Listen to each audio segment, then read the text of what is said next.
था, हमारे पूरे कार्यक्रम का जो आधार विषय है, वो है वर्तमान में वेद की प्रासंगिकता और उपयोगिता।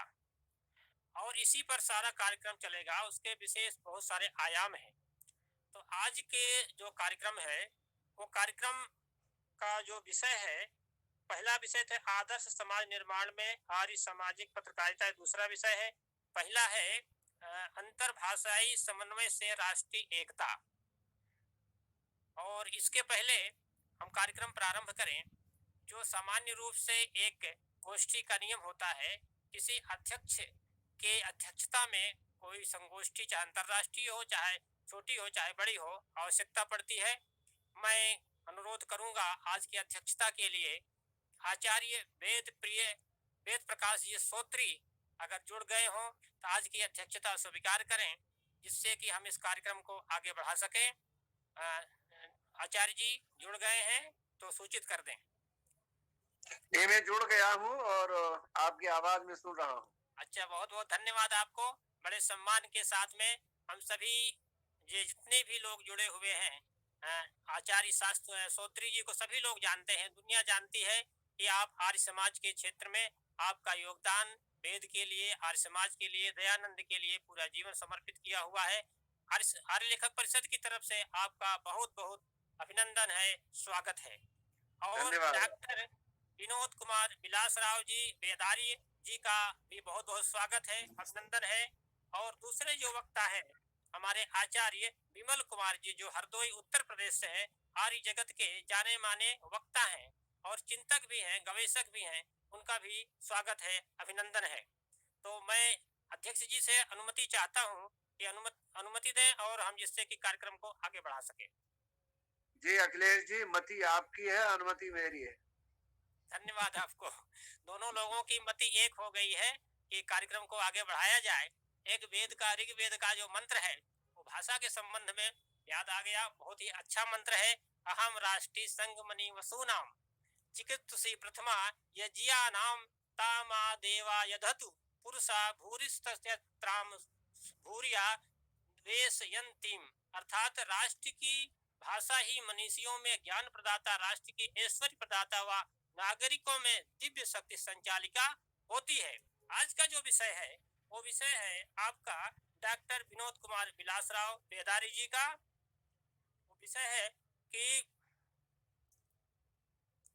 अभी मैंने आपके सामने जो विषय रखा, उसमें डॉक्टर साहब का जो विषय है बहुत ही महत्वपूर्ण विषय है। और उस महत्वपूर्ण विषय में अंतर भाषाई समन्वय से राष्ट्रीय एकता, ये हमारी जो मुख्य भाषाएं हैं, खास करके भारत की या तो पूरे विश्व की समझ लीजिए, उनका अब आपसी समन्वय कैसा हो सकता है, वो तो विश्व स्तर पर हम एक अलग चर्चा का विषय है। लेकिन राष्ट्र के स्तर पर जितनी भी भाषाएं हमारी हैं, चाहे दक्षिण के हो, उत्तर के हो, पूर्व की, पश्चिम हो, उनका आपसी समन्वय हो जाए। हम लोग ये कार्य कर रहे हैं, वो जो नागरी लिपि परिषद के साथ में मिलकर के, वो है कि अगर सभी भाषाएं देवनागरी लिपि में लिखी जाएं, तो कम से कम ये लिपि के स्तर पर जो मतभेद है वो समाप्त हो जाएगा और बहुत सहज ढंग से हम तमिल, तेलुगु और सभी भाषाएं पढ़ सकेंगे। मराठी तो नागरी देवनागरी लिपि में लिखी जाती है, कश्मीरी लिखी जाती है, संस्कृत और हिंदी, इतना तो मैं जानता हूँ। और जितनी और भाषाएं हैं, कुछ गुजराती भी, इसका जो वर्णमाला है हिंदी को गुजराती से काफी मिलता जुलता है। तो अगर एक लिपि हो जाए और राष्ट्र के स्तर पर एक भाषा, जिसे महर्षि दयानंद ने आर्य भाषा हिंदी को लिए आर्य भाषा का प्रयोग किया है, अगर उसके छत्र छाया में सभी जितने भी भाषाएं हैं जो हिंदी की बहनें हैं, सगी बहनें हैं, वो सभी आपस में मिलकर के समन्वय उनमें स्थापित हो जाए, जिससे कि जो राष्ट्र की एकता है वो निरंतर मजबूत हो जाए। जो बार बार राष्ट्रीय एकता पर घात होता रहता है, उस घात से हम बच सके। तो इसके लिए हम लोगों ने चिंतन किया कि ये कोई ऐसा विषय रखा जाए कि जिस पर कि महसूस हो। इसीलिए गैर हिंदी भाषी प्रांत के डॉक्टर साहब को हमने अनुरोध किया, आपने स्वीकार किया। डॉक्टर विनोद कुमार बिलासराव जी बेदार्य जी, वेंकटेश महाजन वरिष्ठ महाविद्यालय धाराशिव, जो उस्मानाबाद जिसको कहते हैं महाराष्ट्र में, वहां पर विभागाध्यक्ष हैं हिंदी के। और आपने 4 पुस्तकों का मराठी से हिंदी में अनुवाद किया है। भोपाल और मॉरिशस में के विश्व हिंदी सम्मेलनों में आप भाग ले चुके हैं और राज्य स्तरीय 40 पुरस्कार आपको प्राप्त हो चुके हैं और 138 आलेख विभिन्न पत्र पत्रिकाओं में लिख चुके हैं। इस प्रकार से आपने लेखन के भी क्षेत्र में, शिक्षा के भी क्षेत्र में और सेवा के क्षेत्र में भी एक बहुत अच्छा कार्य किया है। आपका डॉक्टर साहब आर्य लेखक परिषद के इस सत्र में अभिनंदन है, स्वागत है। बड़े विनम्रता के साथ में मैं आपसे अनुरोध करूंगा कि अपना आज का व्याख्यान इस विषय पर केंद्रित करें। डॉक्टर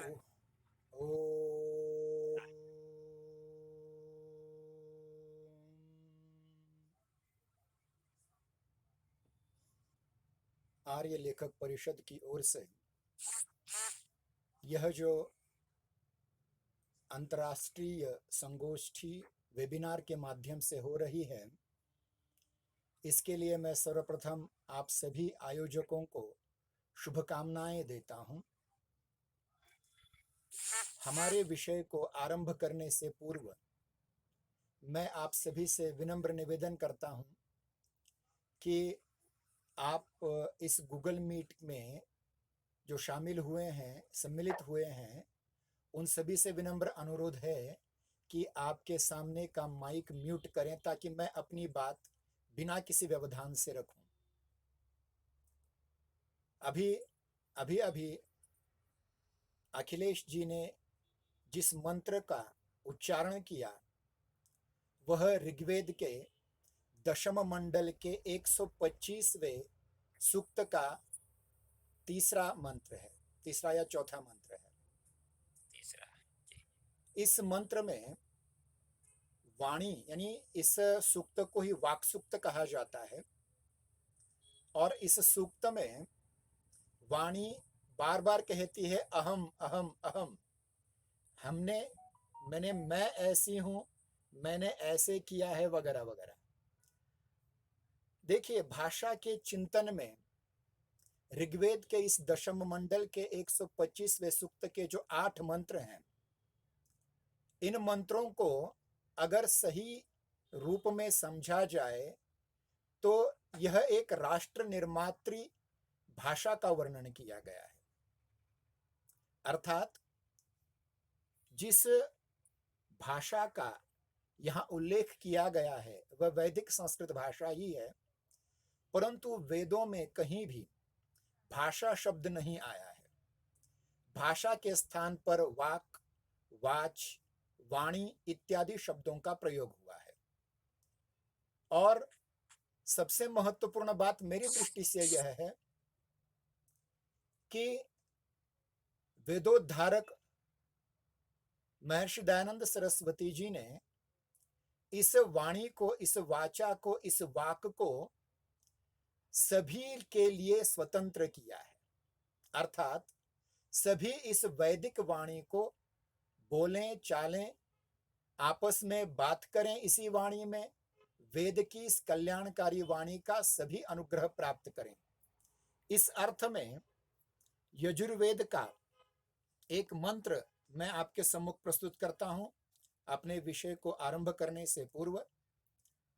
वह मंत्र है यथेमाम वाचम कल्याणीम आवदानी जनेभ्यः ब्रह्मराजन्याभ्याम शूद्राय आर्याय च स्वाय चारणाय। यजुर्वेद के 26वें अध्याय का यह दूसरा मंत्र है।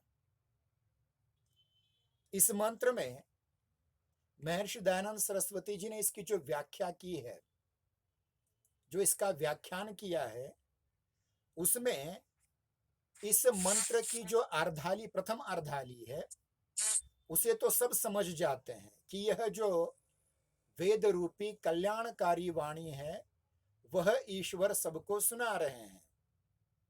परंतु अगली अर्धाली के कारण भारत में आज तक जो वेदों के प्रति एक प्रकार से भ्रमित अवस्था निर्माण हुई थी, उस भ्रमित अवस्था का विच्छेदन करने में वह सक्षम है।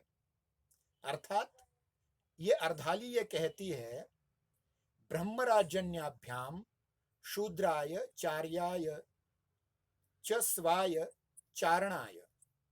इसका मतलब यह है कि यह कल्याणकारी वेदवाणी सभी जनों के लिए है, जिसमें ब्राह्मण है, राजन्य अर्थात क्षत्रिय हैं, आर्य अर्थात वैश्य हैं, शूद्र हैं, तथा स्वाय अपने, और चरण चारणाय अर्थात च अरणाय अरण्य में रहने वाले लोगों के लिए भी है।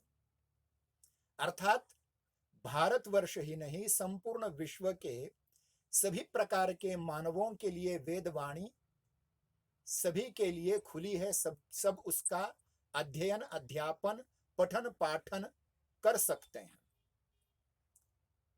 और जब हम भाषा की बात करते हैं तो जैसा कि सबको विदित है कि विश्व में सबसे महान, महत्तम और सबसे प्राचीन भाषा वैदिक संस्कृत भाषा है। उसके बाद ही अन्य सारी वैश्विक भाषाओं का निर्माण हुआ है। अब हम पहले भाषा इस शब्द पर विचार करेंगे। भाषा, यह संस्कृत शब्द संस्कृत की भाषा धातु से बना है, जिसमें आंग प्रत्यय लग जाता है। और भाषा की परिभाषा संस्कृत में इस प्रकार की जाती है, भाष्यते व्यक्तवाग रूपेण, भाष्यते व्यक्तवाग रूपेण अभिव्यंजते इति भाषा। अर्थात व्यक्तवाणी के रूप में जिसकी अभिव्यक्ति की जाती है उसे भाषा कहते हैं। अब भाषा के बारे में वेद मंत्र, जिस प्रकार अभी मैंने कहा कि ऋग्वेद के दशम मंडल के 125वें सूक्त अर्थात वाग सूक्त के 8 मंत्रों में वाणी की महिमा का, भाषा की महिमा का उद्घोष किया गया है। परंतु जब हम आज के परिप्रेक्ष्य में देखते हैं तो भाषा की परिभाषा करते हुए बहुत बड़े बड़े भाषा वैज्ञानिकों ने भाषा की अनेक परिभाषाएं कर की है, जिसका सार एक परिभाषा में मैं आपके सम्मुख प्रस्तुत कर रहा हूं। वह यह है, वागिंद्रियों से प्रसूत अर्थवान, यादृच्छिक और रूढ़ ध्वनि संकेत की वह व्यवस्था, जिसके आश्रय से एक व्यक्ति दूसरे व्यक्ति से भावों तथा विचारों का आदान प्रदान करता है, भाषा कही जाती है।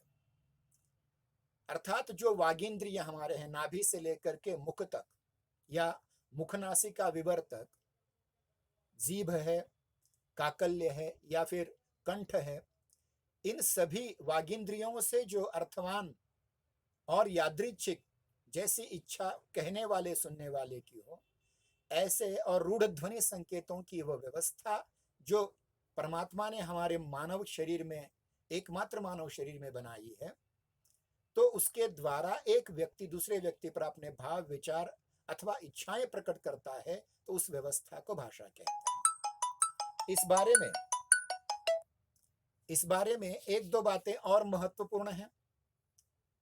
ऋग्वेद में अभी जैसे अखिलेश जी ने जिस मंत्र का उच्चारण किया, अहम राष्ट्रे संगमने वसुनाम, इसमें पहली बार भाषा को या वाणी को राष्ट्र निर्मात्री कहा है।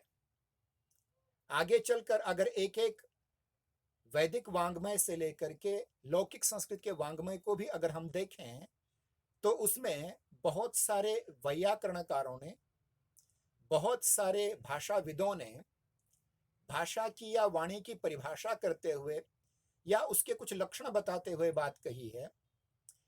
देखिए, वाक्यपदीयम इस ग्रंथ के रचयिता आचार्य भर्तृहरि जी ने भाषा को विश्व निबंधिनी कहा है, अर्थात संपूर्ण विश्व को एक सूत्र में बांधने की शक्ति भाषा में है। भर्तृहरि ने यह आगे चलकर कहा है कि भाषा ज्ञान को प्रकाशित करती है।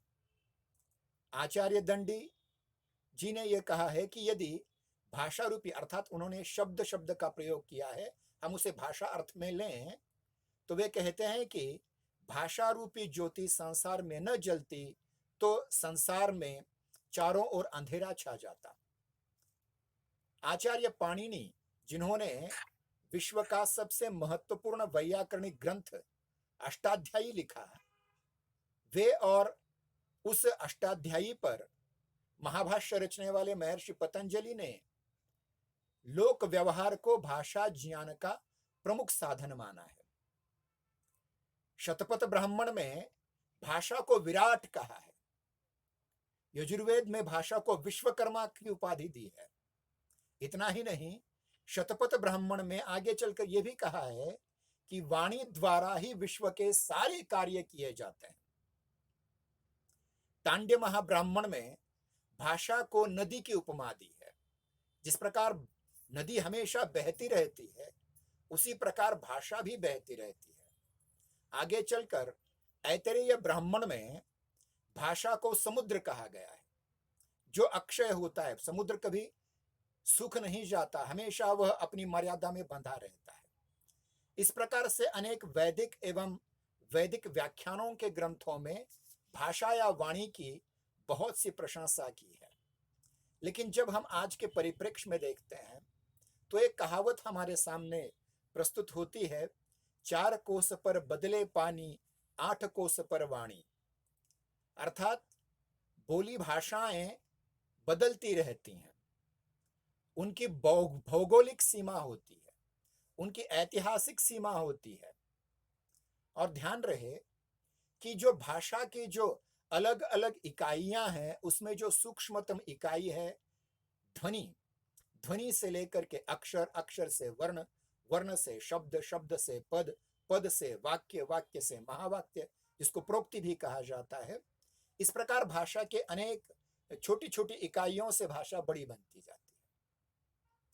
परंतु जब हम आज के परिप्रेक्ष्य में जो हमारा मूल विषय है, उस विषय को लेकर के अगर हम चर्चा करें कि अंतरभाषाई दृष्टि से राष्ट्रीय एकता की ओर अगर हम देखें, तो भारत जैसे एक खंडप्राय देश में जो अनेक भाषाएं चल रही हैं, इन भाषाओं में एक अंतर संबंध होना चाहिए। और इसी अंतर संबंध को लेकर के बड़े बड़े विद्वानों ने अपने अपने अभिमत हमारे सम्मुख रखे हैं। महर्षि दयानंद सरस्वती जी ने एक सपना देखा था कि कश्मीर से लेकर के समुद्र तक, कन्याकुमारी तक सारे भारतीय एक ही भाषा अर्थात आर्य भाषा हिंदी का प्रयोग करें। महात्मा गांधी जी ने भी यही सपना देखा था।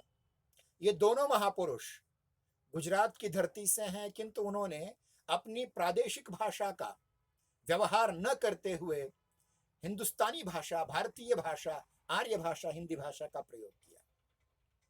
और इसी बल पर महात्मा गांधी जी ने राष्ट्रभाषा आंदोलन चलाया, जिसमें वर्धा या आगे चल करके मद्रास में उन्होंने राष्ट्रभाषा प्रचारिणी सभा की स्थापना की, वगैरह वगैरह। परंतु जब हम इस खंडप्राय देश को देखते हैं तो हमें इस बात को जानना जरूरी है कि आज संविधान की निर्मित के बाद भारत में लगभग 24 भाषाएं ऐसी संविधान सम्मत हैं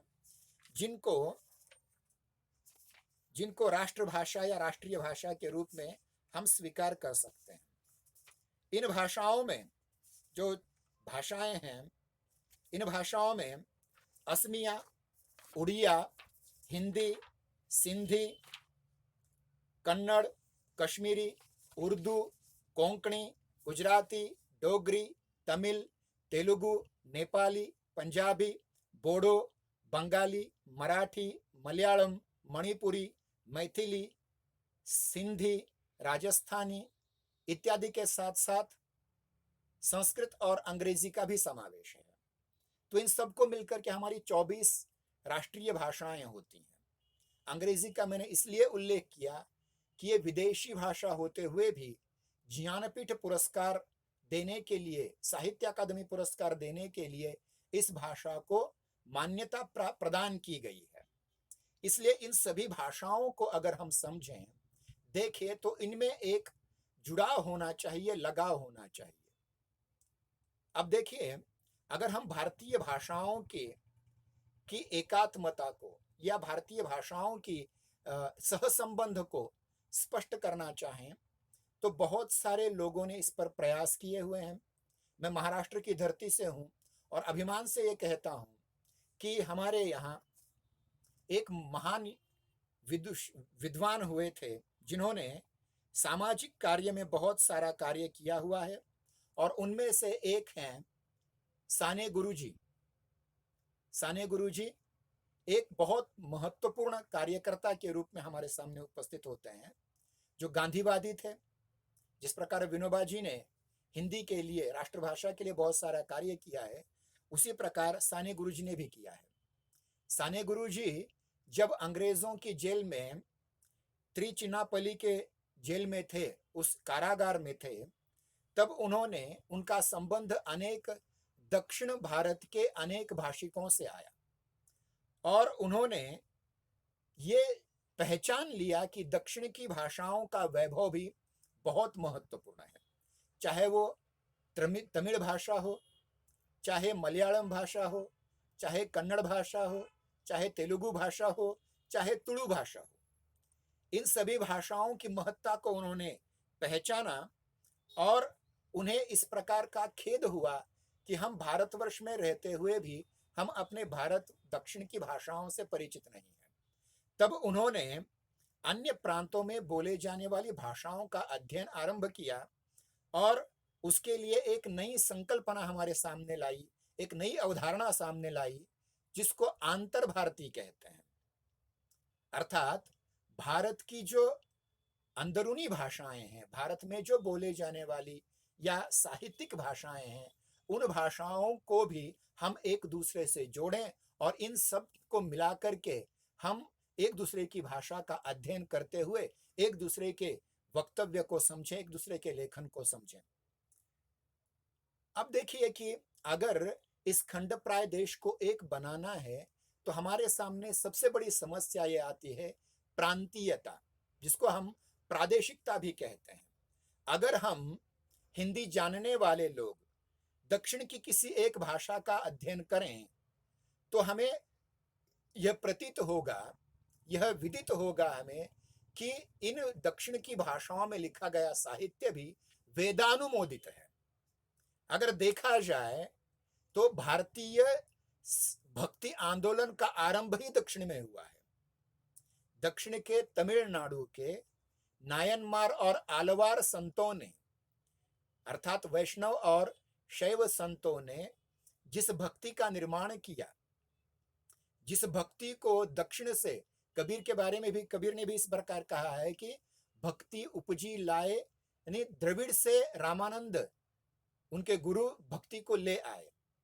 अर्थात देखिए कि संस्कृत का जो एक महत्वपूर्ण ग्रंथ है वेदांत, जिसको हम ब्रह्म सूत्र भी कहते हैं, उस ब्रह्म सूत्र का सबसे प्रथम व्याख्यान शंकराचार्य जी ने किया। वो दक्षिण के थे, नंबूद्रिपाद ब्राह्मण थे दक्षिण के, केरल के।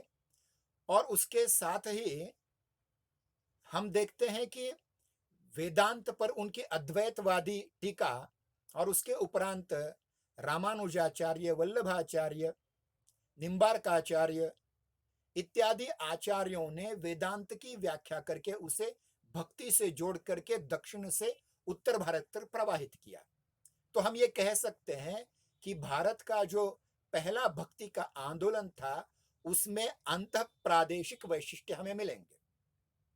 अर्थात दक्षिण से शंकराचार्य इत्यादि से जो भक्ति की एक लहर आई, वो महाराष्ट्र में विशेष करके जो पहले नाथ संप्रदाय के थे, निवृत्तिनाथ, उनके शिष्य ज्ञाननाथ, जिसको हम ज्ञानदेव कहते हैं, उन्होंने गीता का अनुवाद और टीका मराठी में की और एक भागवत धर्म जिसे कहें, वारकरी संप्रदाय कहें, उसका बहुत बड़ा आंदोलन महाराष्ट्र में चल पड़ा। और आज भी ये कहा जाता है कि महाराष्ट्र, उसमें खास करके मराठवाड़ा, यह संतों की भूमि है और इस संतों की भूमि में मराठी भाषा में बड़े बड़े दिग्गज संतों ने अपनी अपनी रचनाएं की। जैसे ज्ञानेश्वरी की अभी मैंने बात की, उसके बाद भावार्थ रामायण एकनाथ जी ने लिखा, बाद में तुकाराम, रामदास इत्यादि बहुत बड़े बड़े संत आ जाते हैं। उन्होंने अपनी अपनी भाषा में जो संत साहित्य लिखा है, भक्ति साहित्य लिखा है, वह एक भारतीय साहित्य का शिरोमणि साहित्य कहलाया जा सकता है। लेकिन जब हम छोटे छोटे जो अन्य राज्य हैं जिनके छोटे मोटे जो संत निर्माण हुए, खास करके अगर हम आंध्र के वीरेशलिंगम के आंदोलन की बात करें, जो हमारे भारतेंदु के समकालीन थे, उन्होंने भी देखिए कि भारत में जितने भी परिवर्तन हुए, उस परिवर्तन चाहे वो किसी भी राज्य से शुरू हुआ हो, किसी भी स्थान से शुरू हुआ हो, वह भारत में सर्वव्यापी बन जाता है। मतलब महर्षि दयानंद सरस्वती जी का आंदोलन हो, जो हिंदी में भारतेंदु हरिश्चंद्र जी के रूप में दिखाई देता है, तेलुगु में आंध्र प्रदेश में वह आंदोलन वीरेशलिंगम जी के रूप में दिखाई देता है, उड़ीसा में शंकर देव जी के रूप में दिखाई देता है, सुब्रमण्यम भारती के रूप में तमिल में दिखाई देता है। मेरे कहने का यह तात्पर्य है कि भारतीय साहित्य जो भाषा के माध्यम से उस प्रादेशिक भाषा के माध्यम से रचा जा रहा है, वह साहित्य भारतीय एकता को मजबूत करने वाला साहित्य है। मुझे इस बारे में एक कविता याद आती है जो सुब्रमण्यम भारती ने लिखी हुई है, जिसका अनुवाद मैं आपके सम्मुख प्रस्तुत करता हूं। इससे आपको इस बात का पता चलेगा कि किस प्रकार से भारतीय भाषाओं में लिखा जाने वाला साहित्य है, वो अनुवाद के माध्यम से संपूर्ण भारतवर्ष में किस प्रकार फैल जाता है और हमारी राष्ट्रीय एकात्मता को, राष्ट्रीय एकता को अक्षुण्ण बनाए रखता है। वे कहते हैं, देखिए बहुत महत्वपूर्ण कविता है। कावेरी घाटी की पान की कोमल पत्तियों के बदले, कावेरी घाटी की पान की कोमल पत्तियों के बदले हम गंगा यमुना के मैदानों में गेहूं बटोर लेंगे। हम गंगा यमुना के मैदानों में गेहूं बटोर लेंगे। केरल के हाथी दांत के उपहारों से, केरल के हाथी दांत के उपहारों से के साथ हम करेंगे अभिनंदन पराक्रमी मराठों की शौर्य गाथा गाने वाले कवियों का। पराक्रमी मराठों की शौर्य गाथा गाने वाले कवियों का। करेंगे कुछ ऐसा उपाय, करेंगे कुछ ऐसा उपाय जिससे कांची में बैठे बैठे हम सुन सकेंगे वाराणसी के शास्त्रार्थों को। कांची में बैठे बैठे हम सुन सकेंगे वाराणसी के शास्त्रार्थों को। कर्नाटक के खरे सोने के उपहारों के साथ, कर्नाटक के खरे सोने के उपहारों के साथ हम करेंगे अभिनंदन राजस्थान के वीरों का। हम करेंगे अभिनंदन राजस्थान के वीरों का। देखिए इस कविता में, यह कविता मूलतः तमिल में लिखी गई, परंतु इसके अनुवाद से पता चलता है कि कावेरी नदी जो कर्नाटक और तमिलनाडु दोनों को सस्य श्यामला सुफला सुजलाम सुफलाम करती है, वह गंगा यमुना तक पहुंचे। मतलब गंगा यमुना के दोआब के मैदानों में जो गेहूं है उसको बटोर लेने की प्रतिज्ञा कावेरी तट पर बैठा हुआ एक संत करता है। डॉक्टर साहब क्षमा करेंगे, आपका समय थोड़ा ध्यान रखिए। ठीक है, ठीक है, ठीक है, 2 मिनट में हम समाप्त कर देता हूँ। ठीक। अब केरल जो दक्षिण का एक सुदूर दक्षिण का राज्य है, उसके हाथी दांत के उपहारों से वह अभिनंदन करेगा मराठी वीरों की कविताओं का। मराठी वीरों पर जो पवाड़े लिखे गए उन कवियों का वो अभिनंदन करना चाहते हैं। इतना ही नहीं, वे आगे कहते हैं कि कांची जो शंकराचार्य की दक्षिण का क्षेत्र, मतलब एक मुख्य स्थान है, उसमें बैठे बैठे हम सुन सकेंगे वाराणसी के शास्त्रार्थों को। मतलब वाराणसी में जो शास्त्रार्थ हो रहे हैं उसको वो सुनने का भी दावा करते हैं।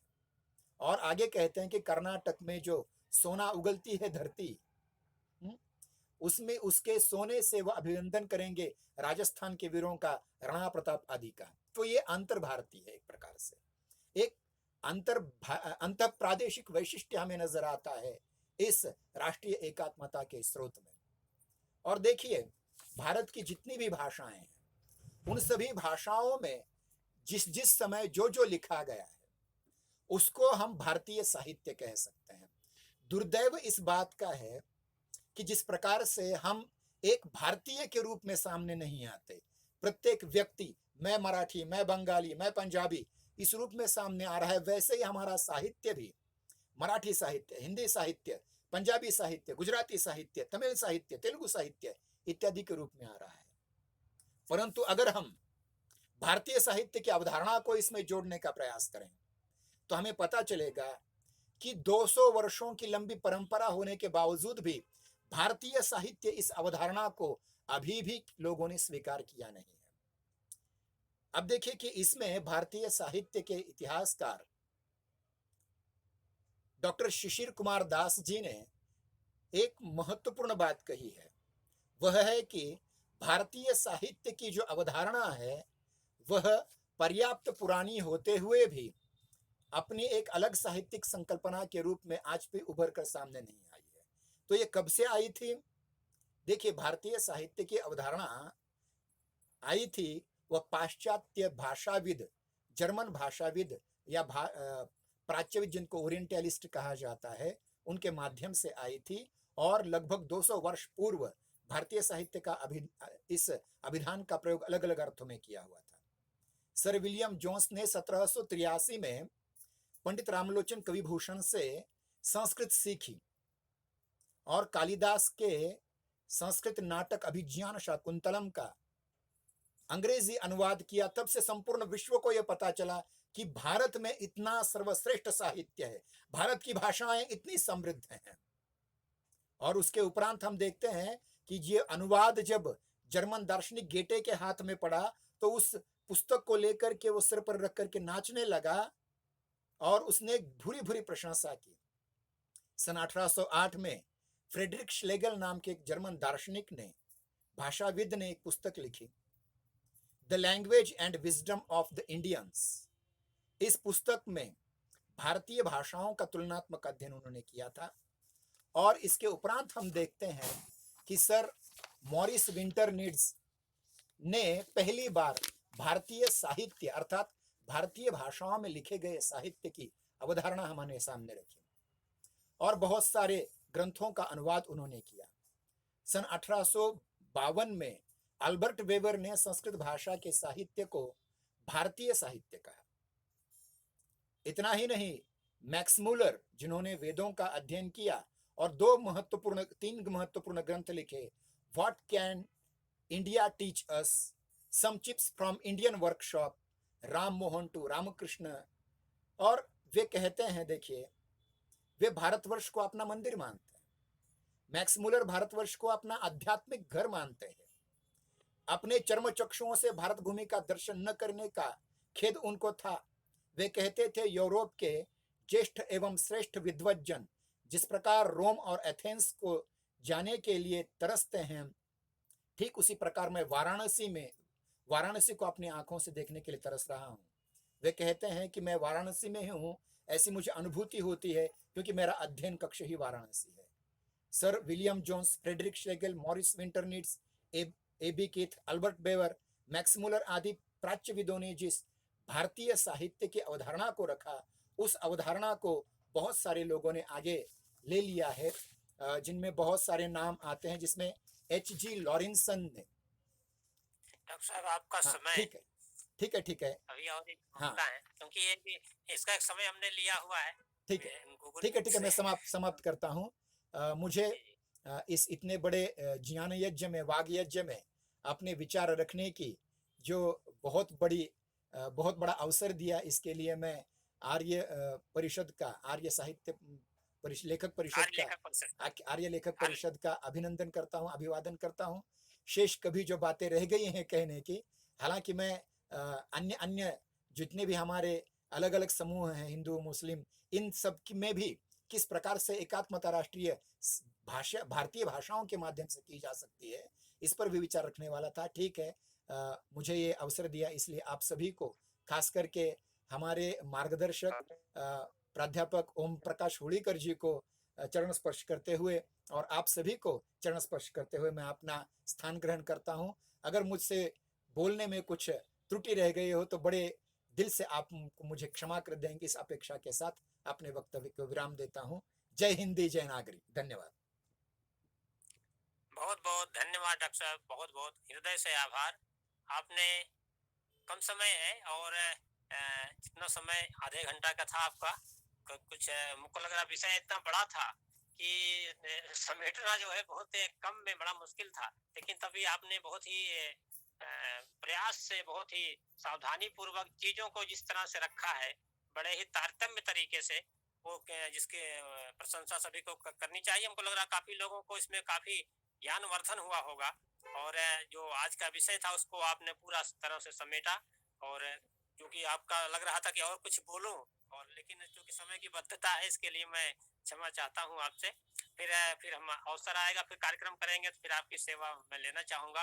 डॉक्टर ओलीकर जी का नाम आया, और वो हमारे आर्य लेखक परिषद के मार्गदर्शक हैं। वो समय समय पर पूरे विश्व को जोड़ने के लिए वो हमेशा मार्गदर्शन देते रहते हैं, बहुत मेहनत करते हैं। वो मेरी तरफ से भी उनको प्रणाम, नमस्ते, बहुत बहुत नमस्ते। अब